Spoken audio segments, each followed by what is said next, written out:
I'm John Bond. Welcome to Move Yourself Happy.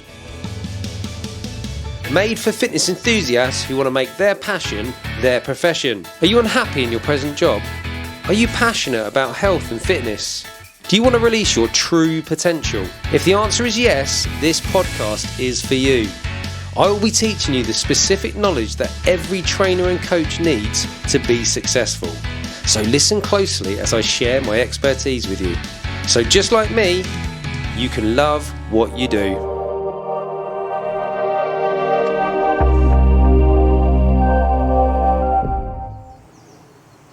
Welcome back. Now, in the last episode, I talked about the benefits of exercise and physical activity, and I covered the amount of exercise that we as trainers, but also our clients, should be doing to maximize those benefits, how intense and the amount they should be doing. Now today I want to talk about stabilisation, and I'm going to do that here on Chanctonbury Ring. You might be thinking, well, what's the relevance of that? Well, not a huge amount actually, other than the fact that I had to walk a few miles to get here with a heavy backpack in what I call barefoot walking shoes, and that has a lot of relevance to stabilisation, which I'm going to come to. So first of all, why am I talking about stabilisation? Well, at Storm Fitness Academy, can't even pronounce my own business, Storm Fitness Academy, we use something called a resistance training pyramid. Now, it's a pyramid that we were inspired to design off the back of the National Strength and Conditioning Association and some other awarding bodies, I guess, or notable bodies in the industry, where we've sort of plucked bits of information. We've come up with our own system, and it's a system that we've been using for a while, and it works really well, and it's great for clients because it helps clients get great results, in the most fast and efficient way. But it's great for our trainers and coaches because it means that they have a system, so when it comes to programming, they can work their clients through this system, or work their clients up the pyramid, and where they get happy clients that get great results, but it takes away some of the thinking. Not all of the thinking, but it takes away some of the thinking. So anyway, let me explain what I'm talking about. Now, there's this word in the strength and conditioning industry called periodization. Now, periodization, you may have heard of before, you may not, but it's basically breaking up your training into periods or phases. And the idea being is that if we just keep doing the same thing repeatedly, again and again and again, not only do we plateau, but we can also get overuse injuries. And there's only so many benefits from a training session you can get in one training session. So if we try and tackle everything at one time, like in one session or in 1 week, then we tend to dilute the potency of the training effect, which basically means if you're trying to improve your muscle endurance, your maximal strength, your relative strength, your stability, your lactate threshold, your phosphocreatine system, all these different things that you could potentially work towards. If you try and do it all at one time, you're not going to get terribly great improvements because there's too much going on. You're confusing the body doesn't know how to adapt or what to adapt to. So this is why we recommend that you focus on phases. And like I said, at Storm Fitness Academy, we put together a resistance training pyramid that focus on different phases of training. Now, this isn't set in stone. You might, as I discuss this over the next few episodes, you might take elements of it and construct your own. But what I would really like trainers and coaches to take away from this is that you do have a system, you have a plan that ensures that your clients achieve their goals and in a safe, efficient way. And that's what our pyramid does. So we're going to start right to the bottom of the pyramid. So right at the bottom of the pyramid is where you start, and that is stabilisation. And we use stabilisation because right at the bottom, because it's almost like the prerequisite to all the other training. So it's like training to train. So what is stabilisation? Well, let's start there. So stabilisation is all about stabilising your muscles, preventing unwanted movement while stationary or whilst moving. So I mentioned about my walk here. So let me take these off and show you. So these, and by the way, I have no affiliation to this organisation. I don't get any commission. But Vivo Barefoots These are what I've currently been wearing for quite a while now. Certainly at least a year. I've got a few pairs. These are the trail running ones actually, but I've also got hiking boots, and I've got some others that I wear just for sort of indoors gym stuff. And the reason, let me try and put the shoe back on without falling over. The reason I wear these is because they have maximal flexibility in the sole, and all the shoe really does is protect my feet from sort of cuts and punches and things like that. Other than that, it's very, very much like the sensation that I'm walking in bare feet. So I actually feel the ground, and my feet can flex and extend, and all the bones and the ligaments inside my feet do their job, what they were designed and built to do. So my feet are almost like my first phase of stability. So they are helping to stabilize my body. And by wearing these barefoot shoes, I develop that further. Now, when we wear shoes with thick soles, we start to lose that ability. Now, there's a ton of research on this, and there's loads of data out there. You can Google it, read all about it. It's very, very interesting. It all makes a lot of sense. Now, obviously there is an argument. A lot of people say, well, you know, if you spent 40 years adapting your body to walk on thick soles, is suddenly introducing yourself to barefoot walking or running or training sensible? Possibly not. There possibly needs to be a transition phase where you bring it in slowly. However, I have been wearing these for not just this particular brand for a year, but I've been doing the barefoot thing for a while now, and I have less problems with my knees. Well, I have no problems with my knees. I used to get niggles in my knees when I used to exercise. Don't get that at all now. Don't get anything in my hips either. I used to get hip pain. So I get less niggles. So I have to say, from that point of view, I'm loving it. And it kind of agrees with the research. That's what the research says, is that my feet are they're absorbing the ground reaction forces rather than it being transferred to my knees and my hips. So when we go back to the guidelines that I talked about in the last episode, where it's recommended that we do exercises that promote balance and stability to prevent falls as we're getting older, just trying some barefoot stuff is going to tick those boxes, because my feet now are much more sensitive. They're more at one with nature. That sounds very out there, doesn't it? But genuinely, you know, they're doing what they're meant to do. And I just feel so much more stable and supported, and I'm not overusing my knees and my hips as a result.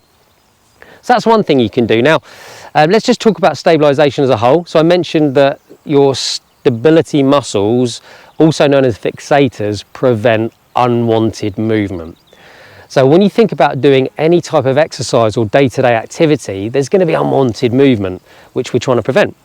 Now, if I'm in the gym and I'm doing any type of leg exercise, then I don't want my knees going too far in, I don't want my knee going too far out. So then the muscles around my hip girdle, like the glutes, etc., they will stabilise my knee and stop it from going in the wrong direction. Now, if you're using a resistance machine, now there's going to be a degree of that going on, but nowhere near as much as when we're doing things like free weight exercises and body weight exercises. So yes, barefoot great. Next thing you want to start thinking about is body weight exercises and free weights, because there's going to be a lot more stabilizing going on to conduct those movements sort of safely and efficiently. So we've got the movements that sort of stabilize the hip girdle, the muscles that stabilize the hip girdle, so we need to think about that.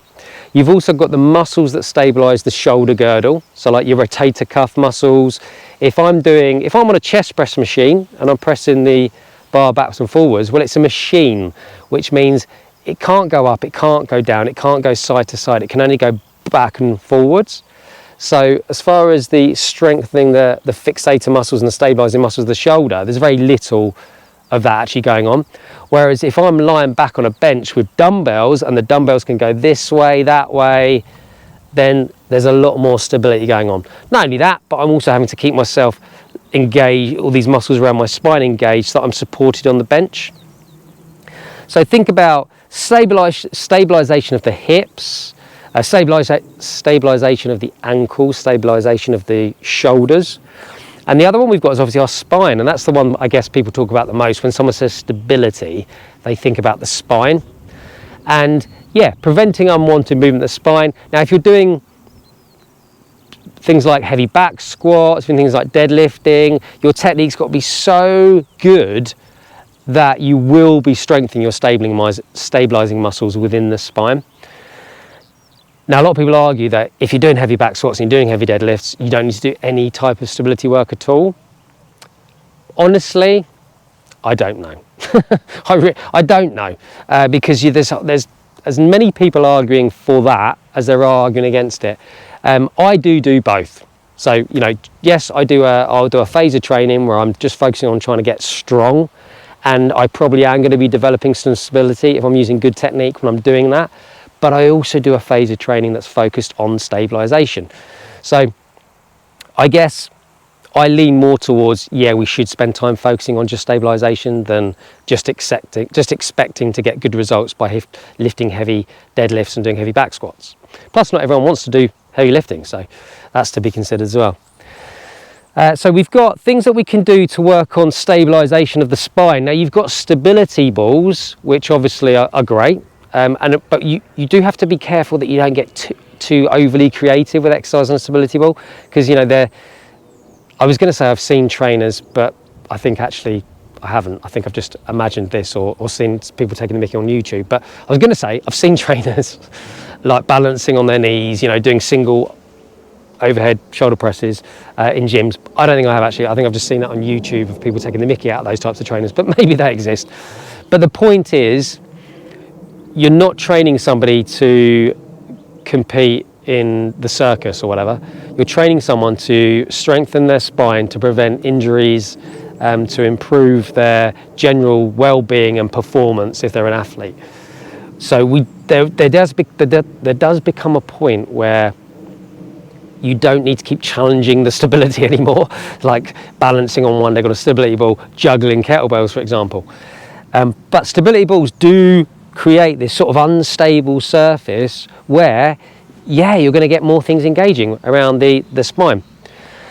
Now, where sometimes people go, oh, I hate stability balls, you know what, the trouble is when you do something on a stability ball, you can't lift to your full potential, so you lose strength.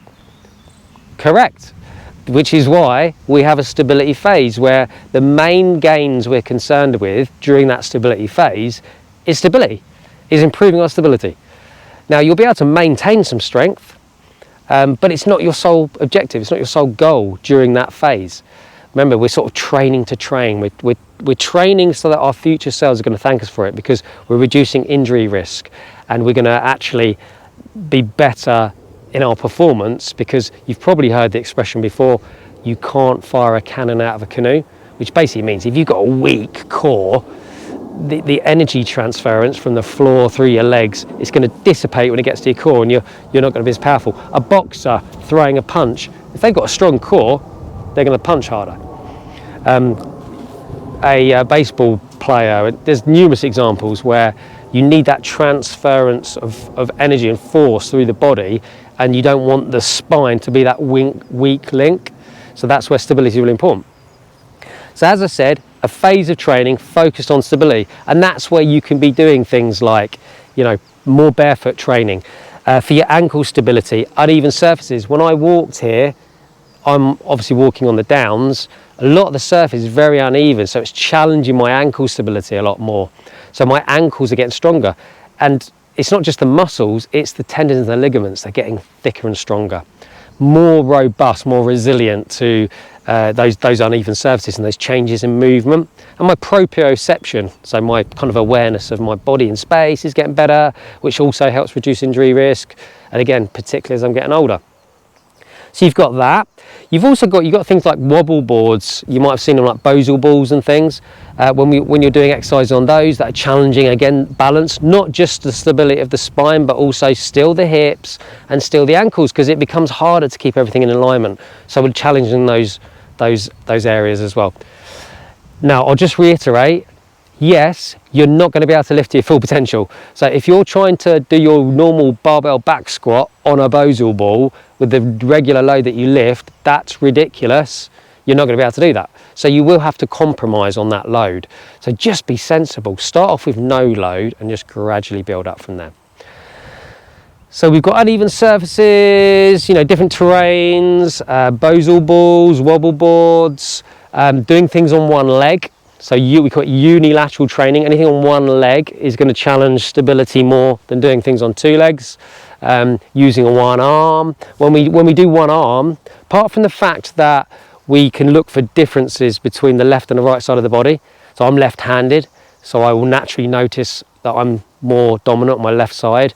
And when we do things individually, we can just see how big that deficit is and look at ways to even that out a bit more. If we balance the left and the right side, less risk of things like scoliosis. So that's really important. And so we've got one arm, one leg, uneven surfaces. I'm going through like a checklist in my head as I'm saying it. And then we've got the actual just focusing on the stability of the core as well. So the stability balls, as I mentioned, kettlebell training is really good for it as well. So when you're using kettlebells, if you're swinging a kettlebell above your head, you're moving your center of gravity. So in order to stop yourself from flying backwards, not only have the fixator muscles in your shoulder got to lock that shoulder in place, you've got the same within the spine as well. So kettlebell training is great for stability. When you're doing a kettlebell clean, as it comes into your shoulder, your stabilizing muscle, your spine are preventing rotation. So you've got anti-rotation going on because the kettlebell comes in tightly into the shoulder. And if you didn't lock in those anti-rotation muscles, you would rotate, your torso would rotate. So we lock that in. Okay, so we've got uneven surfaces, bosal balls, stability balls, single leg training, single arm training, kettlebells. You can also do carries. So big fan of carries. I'll tell you who introduced me to carries, Dan John. Not personally, just by reading his books. I read it back in the day. I think when I first got into the industry, I kind of fell in love with his blog posts and then just bought all his books and read them all. And for those who don't know, Dan John is a strength and conditioning coach. He's actually an RE teacher, I think, in the States, but he's the S&C coach for the university team that he works at, or certainly was. He's got something like 30, 40 years experience in the industry. And he's won the Highland Games a few times, so he's a very strong guy. Anyway, he will always suggest that you should be putting carries into your training. So for our stability phase of training, yes, we've got stability balls in there, we've got single arm training in there, single leg training in there, but we have got carries as well. And typically with carries, I mean, you can use different implements. It depends on what you've got access to. We tend to focus on dumbbells and kettlebells because we know most people have got access to those, but you can use anything, sandbags, etc. And when it comes to carrying, you've got single arm or two arm, and you've got positions. So you've got hip, shoulder, overhead. So if we start with single arm, when you grab hold of a dumbbell or a kettlebell and you just hold it by your side next to your hip, we call that a suitcase walk. So that suitcase walk there, everything's having to tighten up, your shoulder girdle's having to lock in place to stop your shoulders from depressing, and your spine is having to prevent that sort of additional arching of the spine, or thoracic arching, which we call a kyphosis. So you've got lots of things going on there, and we don't want to obviously drop to the side, so you don't want what we call a lateral deviation of the spine. So we hold that in nice and tight, and you can do that for time, you can do that for a certain distance. So we call that a suitcase walk. Now if you took that dumbbell or kettlebell and you brought it up into what we call the rack position, where it's just tucked in neatly by your shoulder, and then there we can call that my mind's gone blank, we call it the rack position. So here it's like as if you're going to go into a front squat. So you're holding it there and you're going to go into a front squat, holding it close into the shoulder, but we walk with it instead. So you've got that position there, and then from there you can actually go overhead. So you'd hold the dumbbell or the kettlebell above your head, and we call that a waiter's walk. Now you can do both of these. You can do obviously with two hands. I prefer to do things single-handed because, for obvious reasons, it's challenging that stability more. It's harder to maintain that upright posture. So that's my preference, but you can do two hands. So just to reiterate, you've got holding something heavy by your hip, holding something heavy up by the shoulder like you're in that front rack position, or holding something heavy above your head.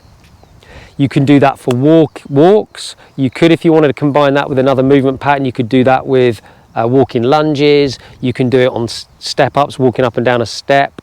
So there's a few options there. Okay, so part of the stabilisation phase. Let me just conclude this because I've been waffling for too long. Do apologise. Stabilisation is all about preventing unwanted movement whilst stationary or whilst moving. So think about that when you're programming. Think about challenging stability in a stationary position but also whilst moving. The benefit to that is we prevent injury risk. So at a later date, if you ever have to do anything that's going to challenge your stability, you're ready for it, you've trained for it, so you're going to perform well in that way. We also can't fire a cannon out of a canoe, so you will be able to produce more power in your legs and your arms if you have a strong core. It connects those two segments of your body. And the ways to do it are doing things on unstable surfaces, doing things on Bosal balls, wobble boards, stability balls, single legs, one arm, kettlebells, carrying things, carrying uneven weights as well is another thing that Dan John used to talk about a lot. I think that pretty much covers it. That's probably as much as you need to know about stability for now. So there we go. So that's what we tend to do, is focus on a phase, get good, get competent at those movements within that phase of training, then you can move on to the next phase of training. And for us at Storm Fitness Academy, the next phase on that pyramid is muscular endurance. So it's taking what you've learned from stabilisation, what you've developed, still continuing to sort of challenge that a bit more, but combining that with some higher rep stuff, which is going to get that muscle fatigue and train your muscles to not only be strong, but overcome the fatigue of repeated repetitions. There we go. So that's a little teaser for what you're going to be going through the next episode. Next episode, we're going to talk about muscle endurance. What are the benefits of building muscle endurance? How can personal trainers and coaches program that for their clients to maximize their muscle endurance? Hope you enjoyed that.